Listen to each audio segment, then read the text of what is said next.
Good morning. You know who I am. I'm Dan Sigler, Special Prosecutor in the investigation of Curtis Hill. I'm here to announce a decision which I'm filing today. In fact, it's probably already filed at this moment, a report in this matter. I have elected not to prosecute Mr. Hill, and so my investigation as of today will end. The timing didn't work out quite the way I wished it would, because my report is quite detailed. It's about 7-8 pages long. It explains my reasoning, it explains my thinking, it explains what the investigation revealed from my perspective, and you will have that after this Q&A. I wish you would have had it before, so you're more informed about what I'm saying, but I'm happy to answer any questions anyone has. What persuaded you not to file criminal charges in this matter? What were the circumstances as they're outlined in the court filing? Yes, a number of things. It isn't any one thing, but we'll start with the charge. The charge, there were two potential charges. One was really never under consideration. That was sexual battery.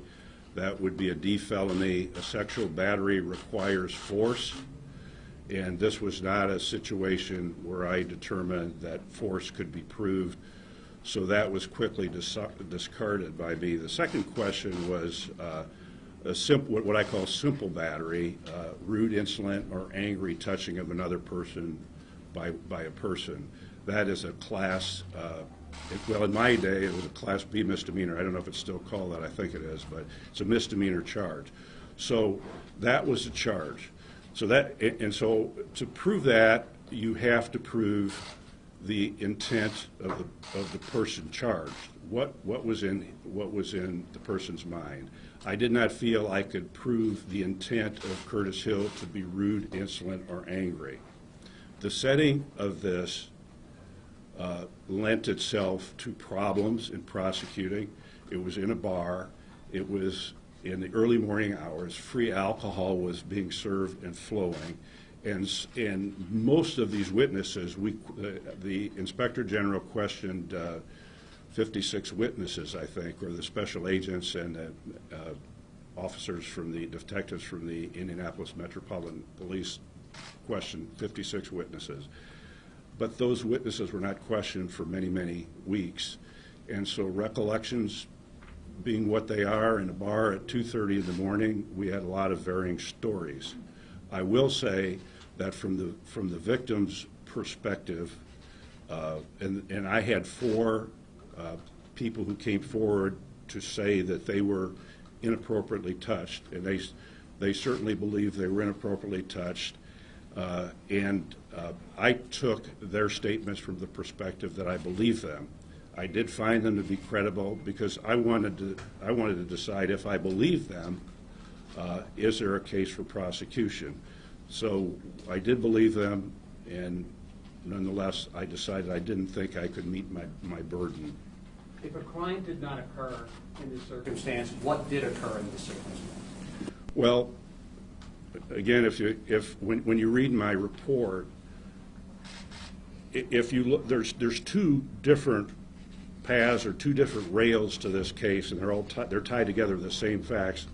The one is, did somebody commit a crime in AJ's bar on the date involved? The other rail is, did a state official act inappropriately and in a manner that he should not have? That's not my rail. That's not what I investigated. What I investigated was, did a crime occur there, and could it be proven? And I decided there was no crime that could be proven. Dan, in the past you've taken these cases to a grand jury. Why did you decide not to do that in this one? Well, first of all, right here, if I thought this case needed public discussion, I thought my decision needed public examination, and so if I have a grand jury, that's all secret. This is not secret. You get to ask questions. The Inspector General is filing a report. My report and Inspector General's report will be read by everybody, not only the press but the public. This is a matter to me for public discussion because it involved a public official, so that's why I did not do that. Did you speak to Curtis Hill during your investigation? Did I speak to who? Curtis Hill. Did you speak to Curtis Hill during your What? investigation? I did not speak to him personally. I worked through his lawyers to get a video statement from him. I reviewed the statement, and then I propounded questions back to Hill through his lawyer, and I got answers to those. Did you determine if Curtis Hill was drunk that night? Well, drunk is I won't call it a term of art, but it's a personal opinion. But I determined that he consumed alcohol that night, and you will see in my report, one of the few opinions I think I put in the report, I thought his alcohol consumption was significant based upon the statements of the witnesses. Is the Inspector General's report complete to your knowledge? And if not, does your report go to her as she prepares hers? All we did, we wrote our own report separately. At the very end here a couple days ago, we each gave the other an opportunity to review the reports to make sure that we weren't wrong about facts we were citing. I don't cite very many facts in my report. I cite my reasoning, an explanation for my appointment, and some of the things I considered in making this decision today. So the IG's report is complete as well? I'm sorry if I didn't answer that. Yes, it is complete, and I think it's going to be filed today if it's not already filed. The manner that you interacted with the Attorney General through his attorneys in this video statement, is that a normal way of doing things in an investigation like this? Well, or would you have preferred to meet with him face to face? Is it normal to investigate an Attorney General? So we had to invent procedures. There are choices. You could send a couple detectives in there and interview them, and he might talk to them and he might not. So I just decided that I wanted to be respectful of him and his position. There were accusations against him. He had, I know, claimed in several public statements that nobody had taken his story.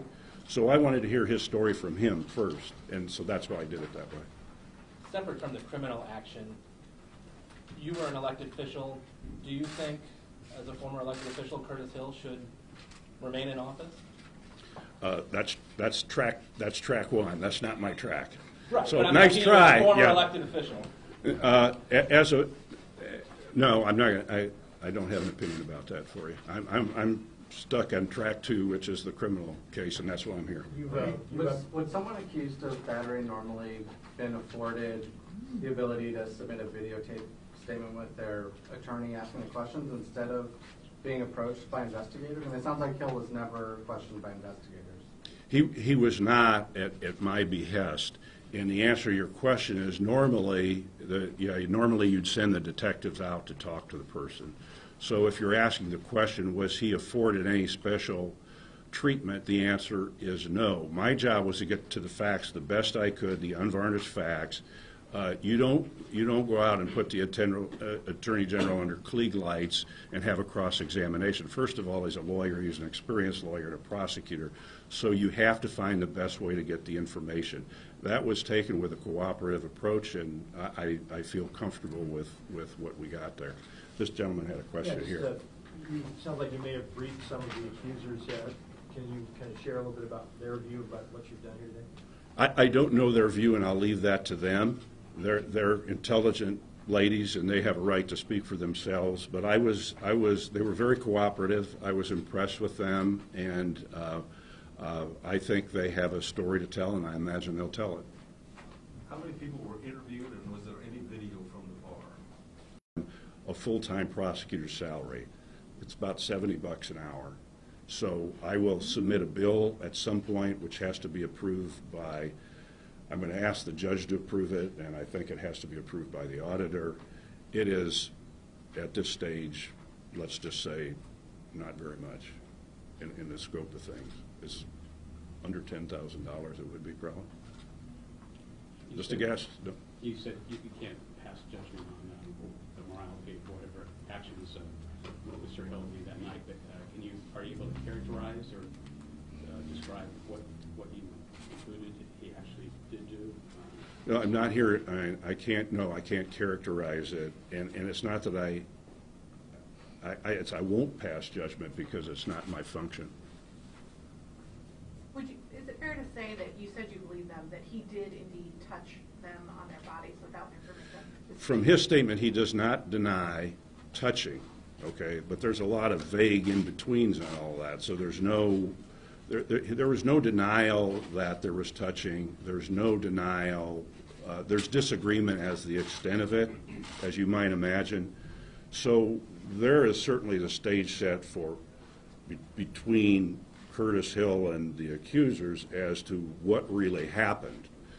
But as to the fact that he was there, he was drinking in the establishment, he was around these women, I don't think he probably even knows all the women right now. So there's no confirmation of that.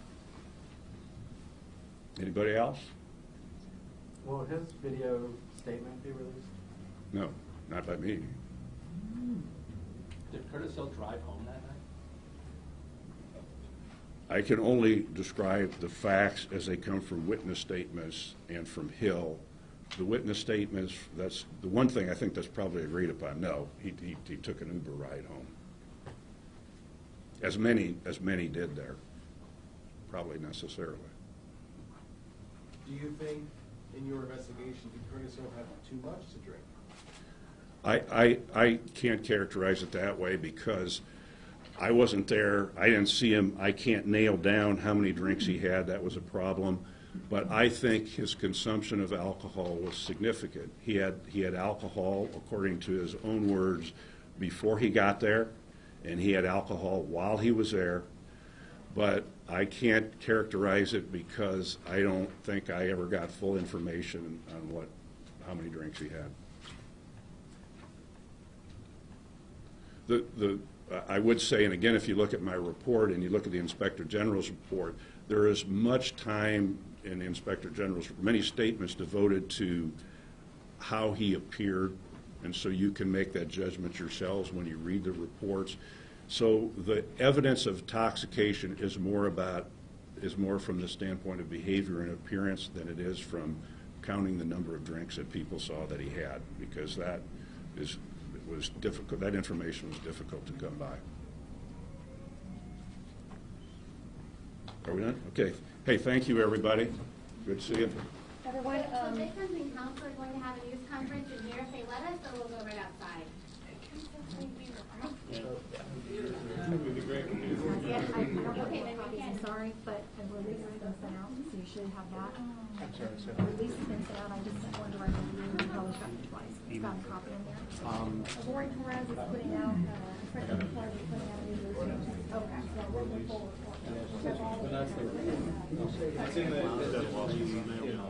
That'll also be email. I already, yes, that will be on the next too. You're on special list. We couldn't hear you guys.